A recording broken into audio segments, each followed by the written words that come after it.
Solène Niederkorn vous propose FinScale, un éclairage sur l'innovation dans le monde de la finance, de la banque et de l'assurance. Pour que la gestion du liquide ne soit plus un souci dans les familles. Raphaël Leprêtre, CEO et cofondateur de MoneyWalkie. Quand on a créé la marque, il fallait une marque qui réponde à tous ces impératifs et qui soit une marque forte et qui puisse répondre à cette stratégie omnicanal de distribution qui était vraiment très singulière. Donc aujourd'hui, on a des équipes marketing qui travaillent d'arrache-pied pour créer, et on crée ça vraiment comme une marque traditionnelle qui vient en fait joindre le meilleur des deux mondes, quoi. L'ancien monde traditionnel du retail avec toutes ces technologies et ces ventes en ligne qui sont très optimales aujourd'hui. Cet entrepreneur à la fois chevillé au corps nous parle de MoneyWalkie, la solution de paiement sans contact et rechargeable adaptée aux enfants. Une proposition de valeur simple qui s'articule en mode heptathlon. En effet, la FinTech propose un device, sorte d'avatar du portefeuille électronique. Nous voyons donc ce que cela implique. Le design du porte-monnaie sans contact, les canaux d'acquisition, la gestion des distributeurs et des partenaires stratégiques comme les caisses d'épargne. Vous allez découvrir une start-up pleine d'initiatives et de créativité, tant au travers de ses actions commerciales que de l'infrastructure déployée. Bien entendu, si on parle de hardware, on parle d'investisseurs. L'occasion donc de nous arrêter quelques minutes sur les différentes levées de fonds effectuées depuis le lancement. Bonne écoute à tous.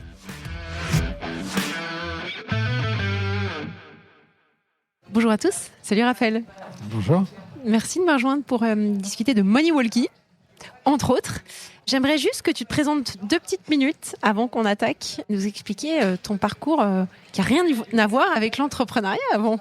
Effectivement. Donc, Raphaël, je suis le fondateur et CEO de MoneyWalkie. J'ai 46 ans et effectivement, j'ai un passé plutôt dans la finance où j'ai fait de la banque pendant 4 ans et j'ai fait ensuite du conseil auprès de grandes entreprises françaises, dans des grandes maisons comme EY. Et je me suis lancé dans l'entrepreneuriat il y a 4 ans, donc j'ai changé de vie. Avec Nicolas Lagrèze, que l'on salue, qui nous écoute probablement. Alors justement, comment ça s'est passé ? En fait, l'histoire est arrivée de manière un petit peu personnelle. On cherchait une solution pour notre fille qui avait 10 ans à l'époque et on cherchait une solution pour qu'elle ait toujours un petit peu d'argent sur elle, pour qu'elle ne se fasse pas voler ou qu'elle tout simplement elle ne l'égare pas. Et on a été à la rencontre de nos amis banquiers pour trouver une solution pour elle. Et malheureusement, comme elle était trop jeune, ils n'ont pas souhaité répondre favorablement. Donc, ça, c'était en France. Ça, c'était en France, effectivement. Et donc, on s'est dit qu'il fallait créer notre propre solution pour qu'au moins elle soit adaptée et qu'il y ait un ton qui lui soit propre. On a couplé ça en fait d'un constat peut-être encore plus préoccupant, celui d'une carence dans l'éducation française sur tous les sujets liés à l'éducation financière. Donc on s'est dit, faisons de cette solution... c'était avec Nicolas justement, avec nos associés de l'origine, avec lequel on a fait ce constat qu'effectivement il fallait qu'on fasse quelque chose pour nos enfants, qu'on leur permette de développer des skills vraiment adaptés en matière d'éducation financière et puis surtout qu'on leur donne des réflexes pour devenir des citoyens du monde actuel.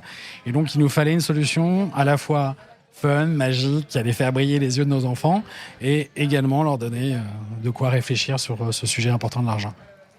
Super. Alors, la solution fun, il faudrait que je la décrive parce que les auditeurs sont pas physiquement avec nous. Mais donc, j'ai dans la main un device qui ressemble à un petit renard. J'ai une licorne en face de moi. T'es très sympa de m'avoir amené tous ces devices. Qu'est-ce que c'est que ça ? Parce que j'ai déjà reçu sur mon podcast des personnes qui innovaient et qui créaient des fintech pour les enfants, pour améliorer l'éducation financière, etc. Mais vous avez quelque chose en plus qui est ce device. Alors nous, effectivement, on est parti dans une expérience... Je ne sais pas si on dit un device d'ailleurs. Si on dit un device, c'est bien. On est parti dans une expérience où on voulait personnaliser le moyen de paiement et on voulait complètement disrupter cette carte bancaire qui traîne depuis 60 ans et qui malheureusement est un peu ennuyeuse. Et donc on a créé un petit objet qui permet de payer sans contact chez n'importe quel commerçant en France et dans le monde entier, et que vous venez personnaliser avec des petites coques en silicone qui ressemblent un peu ou prou à vos coques de téléphone, sauf que l'objet est tout petit, tient dans la main, puisque c'est réservé pas exclusivement, mais beaucoup de nos clients sont des enfants. Et donc, ça crée un petit côté ludique. Donc, vous pouvez changer de coque au fur et à mesure de l'aventure. Vous commencez effectivement avec un petit panda. Et puis, vous pouvez suivre avec une petite glace en fonction des saisons. Voilà, très fun. Et alors, cette idée-là de la carte personnifiée dans ce wallet physique, comment est-ce que vous l'avez eu ? Ça naît toujours d'un besoin. Donc, est-ce que c'est des retours qui ont été faits par vos clients ? Comment ça s'est passé ? Non. On le fait évoluer régulièrement avec le retour de nos clients. C'est-à-dire que On a des designers qui travaillent pour nous régulièrement et on travaille avec ces derniers, avec les besoins de nos clients pour évoluer notre petite gamme de coques. On a une 30aine de modèles aujourd'hui. Mais clairement, on est parti, Nick Stylo, sur cette idée-là, de vraiment disrupter la carte et de trouver une façon de proposer un nouveau moyen de paiement qui allait se glisser en définitive entre la carte historique et vos moyens modernes, c'est-à-dire où on dématérialise complètement le moyen de paiement, donc le téléphone en l'occurrence. Donc on voulait créer quelque chose qui soit entre deux, qui soit pour les nouveaux usages, qui soit fun, qui soit ludique, et au contraire dont les gens allaient s'emparer parce que l'objet était beau. Et voilà, on croit à cet ancien monde où l'objet était passionnant et celui-ci est vraiment, vraiment fun. Et comment vous avez choisi le producteur ? Comment est-ce que ça se trouve ? Est-ce que vous êtes allé le faire produire en Chine, en Europe ? Alors là, je dois citer une autre de mes associés, Sophie Bernstein, qui est l'ancienne directrice marketing du slip français, qui nous a beaucoup aidé sur ces réflexions-là. On voulait absolument faire un produit qui soit très adapté à cette nouvelle génération, donc il fallait que ce soit made in France, parce que ce que le produit est. Donc on travaille avec des producteurs français, c'était un sujet qui nous tenait à cœur. Et on fait assembler le produit dans un ESAT. Donc il fallait en plus une dimension sociale. Donc on a réussi à arriver à un produit qui est, à mon avis, assez performant sur toutes ces dimensions-là. Et l'aventure a été belle, puisque les gens qu'on a rencontrés nous ont beaucoup rendu, notamment les ESAT. Des gens assez formidables qui nous ont beaucoup aidés, nous ont donné des coups de main à d'autres moments de notre étape de notre construction de notre entreprise. Donc il y a aussi une vertu à travailler avec des producteurs français, c'est qu'on y trouve des solides soutiens et puis des relais aussi pour rencontrer plein de gens dans l'écosystème. Donc ça a été très favorable pour nous. Et au niveau du software, donc il y a une connexion qui se fait avec un banking as a service. Comment ça se passe ? Alors, juste avant le BaaS, l'objet est piloté par une application. Donc cette application, l'objet étant quand même réservé à des enfants, c'est aux parents qu'on va donner une application qui va lui permettre de piloter. Donc le parent, depuis cette application, va recharger et va mettre et déterminer des règles limitatives en fonction de l'âge et de la maturité de son enfant. Il va même pouvoir mettre des petites notifications. Si vous voulez savoir que votre enfant, en sortie de collège, va s'acheter un pain au chocolat, vous pourrez le savoir. Et si d'aventure il a grandi, vous ne voulez plus le savoir, vous pouvez aussi débrancher. Et cette application est également duplicable sur le téléphone de votre enfant. Quand celui-ci commence à être doté de ce type d'équipement, vous pouvez déployer une autre application qui permet cette fois-ci à l'enfant de suivre ses propres opérations et de développer justement toute une connaissance autour de l'objet. Donc on va l'amener à réfléchir sur l'économie, sur la façon de thésauriser un petit peu toutes ces sommes, et de mettre un peu d'argent de côté. On va l'apprendre à également faire des missions avec ses parents et les aider à réfléchir sur comment gagner un peu de sous. Donc aller tourner la pelouse du grand-père et définir que ça vaut 5 €. Donc il y a la possibilité de négocier avec ses parents. Et puis aussi donner. Donc c'était quelque chose qui est important. C'était d'apprendre aux enfants que l'argent sert aussi à aider les autres. Donc il y a toute une dimension sur le don, toujours sous validation des parents, mais on a des associations qu'on a un peu triées sur le volet, associatives, comme la Fondation des Hôpitaux ou WWF. Et ça permet vraiment de piloter l'objet. Et derrière, effectivement, pour rejoindre ta question, il y a un BaaS. Alors, petite particularité chez MoneyWiki, on a 2 BaaS, parce qu'on aime bien les choses compliquées. Donc, pourquoi faire simple quand on peut faire compliqué ? Donc, nous, on a choisi un truc très complexe. Donc, on a 2 BaaS. On a un BaaS qui s'appelle Trésor, filiale de la Société Générale que beaucoup de gens connaissent. Et le BaaS du groupe BPCE qui s'appelle Xpolens. Avec une particularité, c'est qu'on a 2 schemes aussi. Donc, on travaille avec Mastercard et Visa. Donc on a. Et pourquoi ce choix d'avoir 2 BaaS et 2 schemes ? Alors déjà, je pense que c'est toujours intéressant d'avoir une saine concurrence entre les prestataires sur un marché qui est un marché en plus particulièrement tendu. L'économie des paiements, beaucoup de gens le savent, mais pour ceux qui ne le sauraient pas, c'est une économie de centimes. Donc il faut toujours être en position de négocier, de bien optimiser les coûts. C'est le nerf de la guerre dans nos métiers. On gagne peu et on doit faire des volumes. Donc il faut absolument que tout soit bien négocié. Donc c'est une garantie aussi avec cette organisation-là. On voulait pas non plus être tributaire d'une seule et unique organisation qui aurait pu, pour les sujets réglementaires, ou des stratégies simplement évoluer dans un sens et pas dans l'autre. Donc ça nous sécurise notre business et ça nous permet d'être optimal en termes de coûts. Et en termes de UX, ça fait aucune différence ? Comment est-ce que tu orientes vers l'un ou l'autre ? Parce que ça, c'est le challenge quand même. Ça, c'est l'énorme challenge qui fait que les équipes sont devenues folles. Mais oui, c'est le gros challenge. Il faut absolument qu'on ait qu'une seule et unique application. Donc il faut faire converger d'abord les fonctionnalités des 2 BaaS vers une seule et unique voie, la nôtre. Et donc ça a été un petit enjeu. Donc ça crée aussi une belle négoce, à mon avis. Oui, on s'est amusé. Elle n'est pas totalement finie. Non, c'est complexe, notamment dans les évolutions des roadmaps produits. Quand vous décidez de faire une évolution fonctionnelle, Il faut avoir une bonne coordination et puis surtout, il faut bien parler avec ses basses, les prévenir en amont de ce qu'on veut faire. Mais vraiment, c'est vertueux parce qu'on rentre plutôt dans une dynamique très collaborative. Mais j'avoue que pour les deux basses, c'était un peu une première. Donc, on innove et on pose des nouveaux pas au fur et à mesure avec eux. Derrière, je pense qu'il y a aussi beaucoup de vertus parce qu'on rentre vraiment dans des échanges collaboratifs. Et puis, il y a une grande partie des sujets qui nous reviennent en fait, puisqu'ils ne peuvent pas le gérer ou l'un ou l'autre. Donc on a repris un nombre de sujets à notre main, comme les validations et les renforcements forts, les SCA par exemple, on les gère nous-mêmes maintenant. Donc ça nous a permis de reprendre la main sur certains sujets qu'on mutualise entre les deux basses. Très intéressant. Merci, je ne savais pas que vous en aviez deux. Alors, il y a un point qui est marquant chez Money Walkie, c'est la marque, avec une marque à déployer en physique et en virtuel, enfin en tout cas en ligne.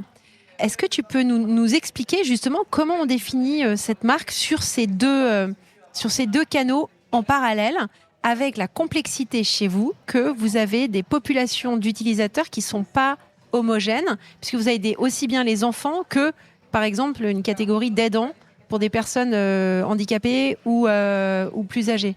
On aime la complexité. Alors, pour que tout le monde comprenne bien, effectivement, le produit se vend en ligne, comme une DNVB classique ou comme une néobanque classique. Vous trouvez notre produit sur moneywalkie.com. Et la deuxième façon de trouver MoneyWalkie, c'est que c'est un produit physique. Donc, il y a des petites boîtes que vous allez trouver à la Fnac ou dans les centres culturels Leclerc ou dans plein de concept stores à travers la France. Donc, on a à peu près 1000 points de vente. Donc, déjà, le produit a deux existences. Et on a un troisième canal. On est aussi distribué dans un groupe bancaire. Donc, le groupe BPCE, on est distribué dans les caisses d'épargne et dans les banques populaires. Donc, 3 canaux qui sont complémentaires. Donc, quand on a créé la marque, il fallait une marque qui réponde à tous ces impératifs et qui soit une marque forte et qui puisse répondre à cette stratégie omnicanal de distribution qui était vraiment très singulière. Donc, aujourd'hui, on a des équipes marketing qui travaillent d'arrache-pied pour créer, et on crée ça vraiment comme une marque traditionnelle qui vient en fait joindre le meilleur des deux mondes, quoi. L'ancien monde traditionnel du retail avec toutes ces technologies et ces ventes en ligne qui sont très optimales aujourd'hui. Et ça nous crée une vraie complémentarité parce que les gens peuvent nous voir tout simplement sur les réseaux sociaux, sur les méta de manière classique. On va aller prendre la parole et puis tenter de convaincre nos consommateurs là-bas. Et de la même façon, ils peuvent être convaincus simplement en voyant nos boîtes dans le Shaking Jouet ou à la Grande Récré où on est également distribué. Donc ça a une vraie dimension de réassurance pour les consommateurs de voir le produit physiquement. C'est quelque chose qu'on a pu éprouver. Et alors quand en plus ils le croisent ou qu'ils voient des affiches dans des banques, ils se disent ok, bon, ça c'est safe, on peut y aller, et ça permet de franchir ce dernier pas pour les parents qui est important, c'est la sécurité. Mais tu dois quand même arbitrer parce que en termes de coûts marketing, pour vraiment faire connaître Money Walkie sur ces différents canaux de distribution, tu dois quand même doubler les frais et les efforts marketing. Je ne sais pas, j'imagine. Donc, quel type d'arbitrage tu fais? Est-ce qu'il y en a où ça va beaucoup plus marcher, donc tout ce qui peut être en ligne? Alors, on a 3 CAC. C'est la particularité. Donc, on pilote les coûts en ligne, traditionnelle. On évalue aussi ce que nous coûte une stratégie retail qui est très, très appuyée sur des distributeurs, donc très optimale. Donc, on a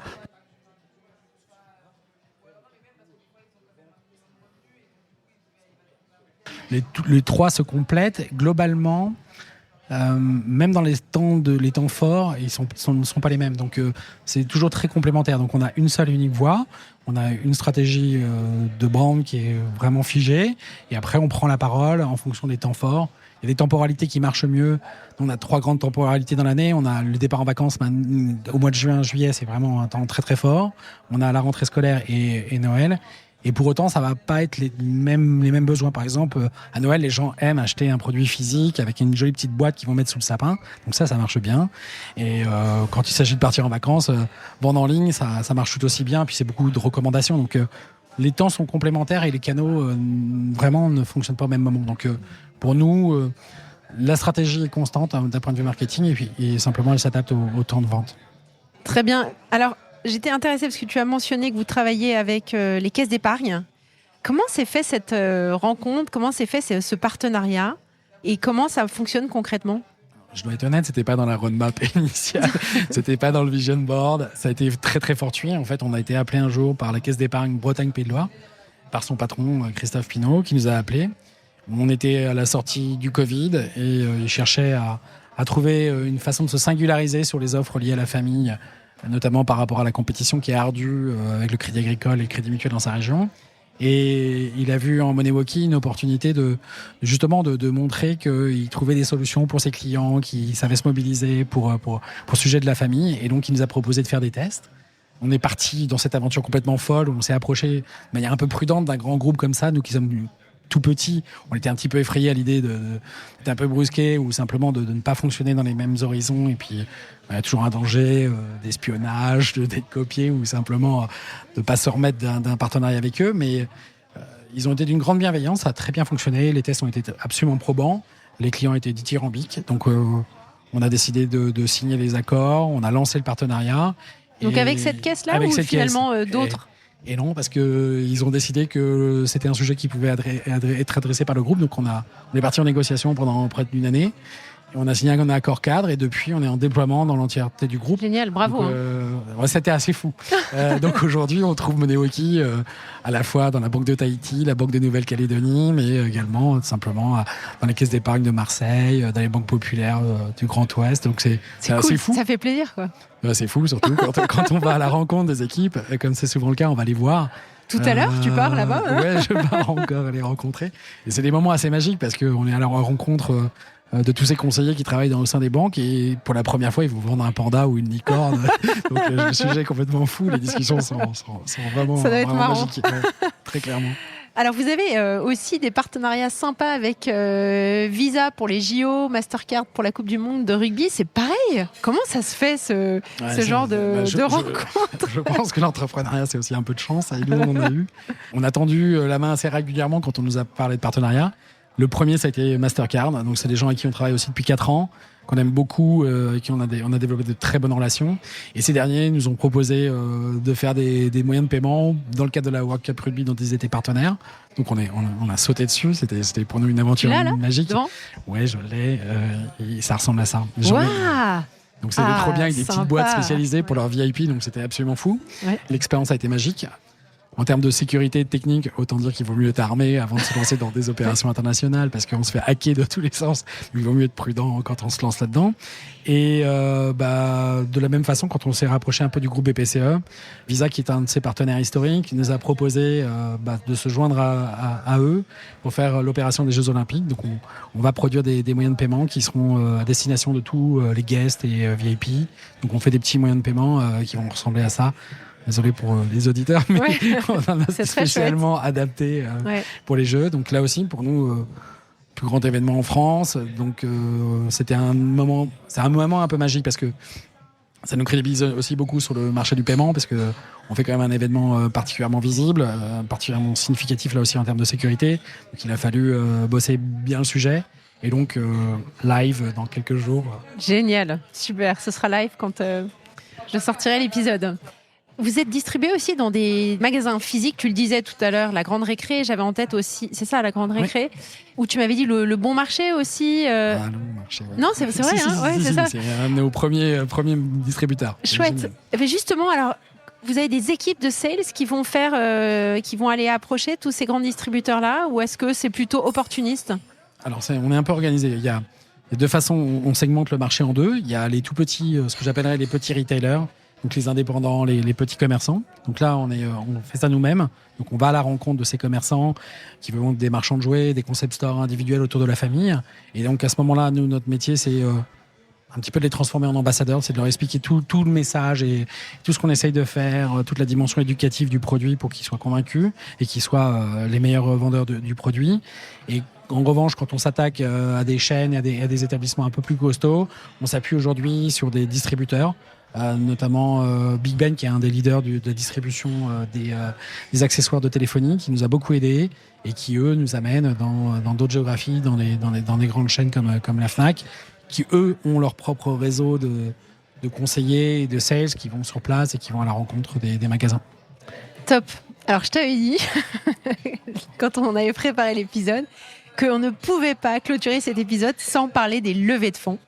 Parce que le sujet du hardware et du device, ça bloque souvent les VC qui sont habitués au modèle SaaS plus traditionnel, en tout cas beaucoup de VC en France, mais pas qu'en France. Donc j'aurais aimé que tu reviennes sur les différentes levées que vous avez faites et nous expliquer un peu quelles étaient à chaque fois les discussions et là où ça passait ou ça ne passait pas. Alors effectivement, nous on cumule 2 tares, le hardware et le B2C. Donc autant dire qu'on strike totalement quand on parle au VC, on sent qu'ils ont un petit peu de mal. Donc nous on a fait 3 levées so far. On a fait un pré-seed et 2 seed. En tout on a levé 6 millions d'euros sur les 3 dernières années. Et on fait notre 4e opération qui est un plein débouclage. Et normalement au moment de la diffusion ça sera débouclé. On a commencé notre aventure. T'as vu un peu le timing quand même. Parfait, j'avoue, c'est impeccable. Nous, on a fait nos levées avec des BA, très clairement, parce que justement, les VC avaient un petit peu de mal avec ces thèses. Donc, beaucoup de BA, beaucoup de l'écosystème financier, bancaire, qui ont cru tout de suite à notre voie et à cette singularité. Donc, ils nous ont beaucoup aidés, beaucoup accompagnés. Et derrière, on a eu le retournement de la crise où d'un seul coup, les fonds ont disparu et tout ce qui alimentait la fintech a disparu. Et donc nous, il a fallu qu'on trouve des sujets alternatifs et des gens pour investir chez nous. Et donc on a fait investir des corporates. Donc dès le deuxième tour, on avait M6, le groupe M6 qui a investi chez nous. Top. Et la Caisse d'épargne qui nous avait accompagnés sur le premier tour qui est venu chez nous. Donc ça... C'est des investisseurs auxquels on tient beaucoup parce que on n'est pas loin de la love money, parce que on travaille ensemble depuis longtemps, on se connaît bien. Et le groupe M6, c'était aussi une évidence parce qu'il fallait, on est une marque B2C et il fallait accroître notre notoriété. Et quoi de mieux que de travailler avec un des leaders européens en termes de publicité. C'est des gens très pragmatiques, très précieux, qui nous ont vraiment ouvert les clés de cet univers impitoyable de la publicité et qui nous donnent vraiment des clés de lecture pour comprendre comment le faire intelligemment. C'est un sacré piège, la pub. On peut y perdre beaucoup d'argent et rien de mieux quand même que d'être accompagné par des professionnels qui connaissent ce sujet. Alors, le hardware, c'est aussi problématique parce qu'il y a, dans l'esprit, il y a une perception des risques qui est parfois justifiée, mais souvent disproportionnée, liée au coût et puis aux chaînes d'approvisionnement, à la distribution, etc. Donc, surtout en ce moment, moi, j'étais intéressée de savoir comment vous aviez optimisé justement cette partie coût de production-développement que vous devez quand même régulièrement remettre à jour pour que le produit soit toujours novateur, dans le vent en poupe, etc. Pour finalement maximiser ces marges bénéficiaires qui deviennent de plus en plus critiques en ce moment. Alors, il y a un impact BFR. D'abord, il faut tout de suite poser le sujet. Nécessairement, il faut un petit peu de stock. Il faut justement trouver le bon équilibre de ces stocks, mais c'est un petit impact quand même, assez facilement gérable, trouvons-nous. Après, l'enjeu, c'est l'anticipation. C'est-à-dire que c'est là vraiment le nerf de la guerre, c'est d'être capable de projeter des chiffres et des anticipations qui soient réalistes, sans se tromper. Nous, on a fait le parti de plutôt être en manque que de n'en avoir trop. Donc, on aime bien de temps en temps. Il nous arrive d'avoir des petites carences. Pendant 1 ou 2 journées, on n'a plus de produits, mais c'est pas grave. Ça participe aussi à l'histoire de la marque et ça crée un peu de pression. Mais non, mais globalement, on arrive jusqu'à maintenant à bien anticiper les besoins, les stocks. Et donc, ça se passe plutôt bien. Le fait d'avoir des partenaires en France, ça aide aussi, puisque il y a quand même une agilité qui est supplémentaire. Quand il faut fabriquer au dernier moment, on arrive à s'adapter. J'avoue que si tout était fabriqué en Chine, je pense qu'on aurait beaucoup plus de problèmes. À un moment, on l'a clairement envisagé. Les blocus de Shanghai et les crises du Covid et puis tout ce qu'on a pu à un moment imaginer sur les risques de conflit avec la Chine, avec Taïwan, c'était beaucoup de messages assez angoissants. Donc on est content d'avoir des circuits courts, d'avoir des partenaires qui s'adaptent. Et c'est un petit peu comme avec les caisses, on a trouvé des gens avec qui on travaille. On n'a pas dispersé non plus trop nos prestataires, donc on travaille avec des prestataires de confiance dans le temps. Et ça leur donne de l'agilité, ça leur donne envie de faire des efforts pour nous et on essaye d'être réactifs avec eux. Ouais. Et alors pour le modèle économique, on n'en a pas parlé. Justement, comment est-ce que tu garantis cette scalability à terme ? Alors, le modèle économique, il est assez simple. Déjà, on vend le device. Donc, si tu veux rentrer dans l'aventure et tu veux devenir une money walkeuse, il va falloir que tu achètes d'abord un money walkie avec sa coque et tu vas payer ça 30 €. Donc, que ce soit dans une Fnac ou sur notre site, ça sera ce prix-là. Une fois que tu es rentré dans l'aventure, je vais te proposer 2 modèles économiques en fonction de là où tu en es dans tes réflexions et l'usage du produit. Donc, soit tu vas pouvoir payer à l'usage. Donc, tu vas mettre 1 euro à chaque fois que tu vas rajouter de l'argent dessus avec ta carte bancaire. Donc, tu vas mettre 20, 30, 40 ou 50 euros, tu vas payer 1 euro de plus. Ça te permettra d'essayer le produit, de tenter l'aventure.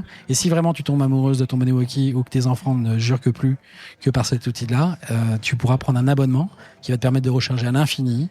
Ça te coûtera 1,90 €. Et si vraiment tu veux monter dans les services, je te propose pour 2,90 € d'avoir en plus une garantie qui te permettra d'avoir un nouveau produit si tu le perds. Donc, on crée des abonnements qui sont adaptés pour les usagers. Et il y a 2 choses importantes dans notre modèle économique. C'est 1, vous partez quand vous voulez. On fait confiance au produit pour vous tenir chez nous. Si vous voulez partir, tant pis pour nous. Et la deuxième chose, c'est qu'il n'y a pas de modèle économique caché. Donc, on ne revend pas les données des enfants. Donc, tes enfants ne recevront jamais une pub Coca-Cola ou McDo. Pas de stress. Merci de le préciser. Voilà, donc on protège nos enfants. Je dis souvent, on a fait ça pour nous d'abord. On y a mis nos propres enfants. Donc, il fallait que ça soit vertueux et il fallait que ça soit de nature à les protéger comme on a envie de protéger tous ces enfants.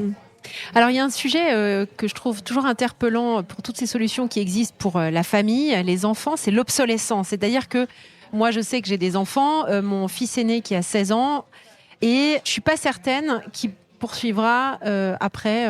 Voilà, la question se posera. Donc, comment est-ce que vous gérez le changement de vie et d'étape pour ces clients qui commencent avec vous et puis qui, à l'âge adulte, vont aller passer sur un autre prestataire? Alors, nous, déjà, on ne considère pas que nos clients sont exclusifs. C'est-à-dire qu'on vit plutôt dans un paradigme qui est de penser qu'aujourd'hui, les clients, ils ont plusieurs moyens de paiement. Donc, on comprend parfaitement qu'ils aient 2-3 cartes, qu'ils payent avec leur téléphone, et on vient juste rajouter un moyen de paiement de plus dans la galaxie de ceux qu'ils ont pour répondre à des fonctionnalités précises, des moments de sécurité, des moments où on veut un produit simple pour aller faire un jogging, pour aller faire du surf, parce qu'on veut qu'il soit étanche, ce genre de considération. Donc nous, on propose une expérience à côté des autres. Donc globalement, on essaye de ne pas créer un moment où l'enfant soit contraint de nous abandonner. On a des enjeux aussi d'un point de vue design, à toujours proposer des nouveautés, d'aller chercher des partenariats, d'aller chercher des choses qui les intéressent, et on travaille beaucoup sur ces sujets-là. On a des choses qui arrivent pour répondre à ces problématiques. Et l'histoire de MoneyWalkie est assez marrante parce que on a commencé plutôt sur les enfants au collège, donc c'était un peu notre histoire. On a les plus jeunes utilisateurs qui ont 6 ans, mais le gros de notre clientèle, c'est 10, 12, 13, 14 ans. Et l'aventure a fait que progressivement, on a découvert des adultes, comme tu le disais tout à l'heure. Déjà, on a découvert que les parents donnaient ça à leur nounou, à toutes les personnes qui rayonnaient autour de la famille. On a découvert aussi qu'il y avait plein de gars dans la Gen Z qui trouvaient ça marrant et complètement barré d'aller payer une tournée de bière avec un panda et que c'était tellement décalé que c'était plutôt fou. Donc, on a embarqué des jeunes et ça, on était hyper contents. Et après, effectivement, il y a des cas d'usage que tu évoquais tout à l'heure qui sont vraiment magiques. Donc, il y a ces adultes ou enfants handicapés ou avec des troubles cognitifs ou autistiques dont les parents sont venus chercher une solution qui allait leur permettre de re-rentrer dans des aventures aussi simples que l'achat du pain, parce qu'ils avaient des problèmes avec le comptage de la monnaie. Et on a surtout effectivement découvert que notre plus vieux client avait 102 ans. Et donc ça, c'était un peu la belle aventure. On a les plus jeunes à 6 et les plus vieux à 102. Donc, et là, c'est une aventure assez marrante. C'est que notre client, qui est quand même le parent de l'enfant, a donné ce petit MoneyWalkie non pas à son fils, mais à son papa ou à sa maman. Et donc, on est arrivé dans la génération des seniors. Et donc, à ce moment-là, on est devenu un objet qui était simple. Il n'y a pas de numéro de carte dessus, donc si vous le perdez, pas de risque qu'il soit utilisé de manière frauduleuse. Et puis, l'objet est ergonomique pour les gens qui ont de l'arthrose, qui n'arrivent plus à se servir de leur carte, qui ont des problèmes de mémoire.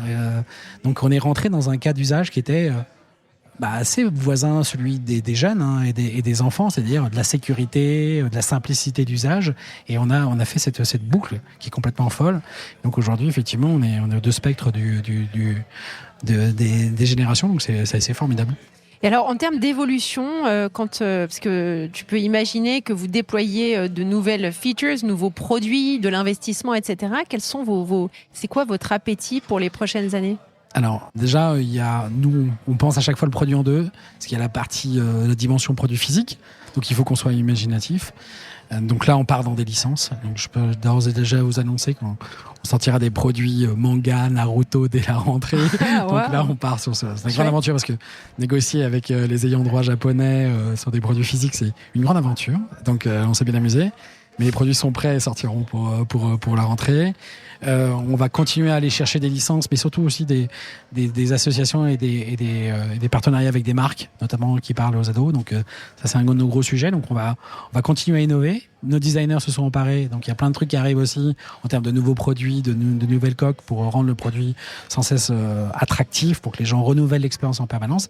Et dans la partie cette fois-ci plutôt applicative, là aussi, on va sur toutes les applications qu'on peut espérer trouver dans une néobanque du 21e siècle. Donc à partir de la rentrée, vous pourrez payer avec votre téléphone, vous pourrez envoyer des virements dans le monde entier. Et donc on va continuer à avoir une roadmap qui est assez agressive pour proposer tout ce que peut rêver aussi des jeunes adultes, puisqu'ils sont dans l'aventure désormais. Top. Et vous communiquez sur le nombre de clients, quelques chiffres ou pas ? Oui, on a à peu près 90 000 clients aujourd'hui, donc dont la moitié acquise l'année dernière. Donc on a une très forte accélération. Donc ça, on est plutôt très fiers. Et globalement... donc sur la France principalement. Alors strictement sur la France, parce que d'un point de vue réglementaire, on a dû commencer par ce marché-là. Alors parce que la réglementation européenne le permet, des Européens qui sont venus frapper à notre porte pour acheter un MoneyWalkie parce qu'ils l'utilisent chez eux.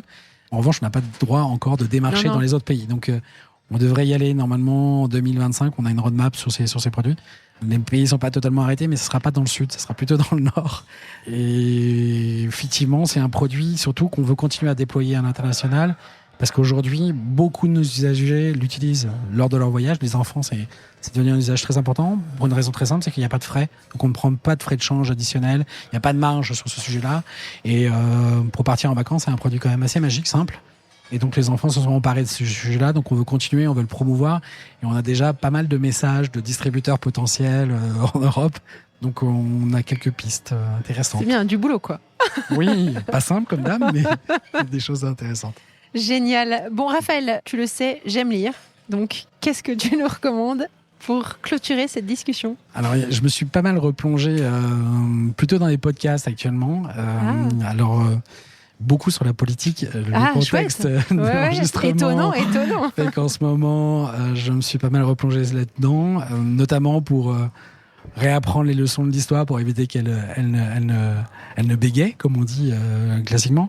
Non, sinon j'aurais bien mis à l'honneur une série de podcasts que j'ai découvert il y a pas très longtemps qui s'appelle 50 States, qui est un podcast qui vient de mettre à l'honneur la découverte des États américains, notamment pour se préparer un petit peu à la présidentielle américaine fin d'année. Donc c'est une série de podcasts, donc il y a 50 podcasts, autant que par État. Et donc c'est assez ludique, c'est assez sympa. Comment t'as découvert ça ? J'ai un article du Monde qui m'a invité à découvrir. Et j'avoue que c'est très sympa parce que ça permet de redécouvrir l'Utah, l'Alaska, des endroits qu'on connaît pas forcément, et surtout d'y avoir plein d'anecdotes, et de découvrir toute l'histoire un peu fun. Et ça permet de mieux comprendre aussi la géopolitique qui va opérer. Et puis surtout en ce moment, c'est important de comprendre comment les gens pensent dans les différents États. Intéressant. Avec les enjeux électoraux. Très intéressant. Passionnant. Merci Raphaël, à bientôt. À bientôt, merci pour tout. Merci à tous pour votre écoute. Je suis ravie d'avoir partagé ce moment avec vous. N'hésitez pas à me contacter sur Twitter ou LinkedIn pour me faire part de vos commentaires ou de vos réactions. Et je compte sur vous pour noter cet épisode sur vos plateformes de podcast préférées. À la semaine prochaine.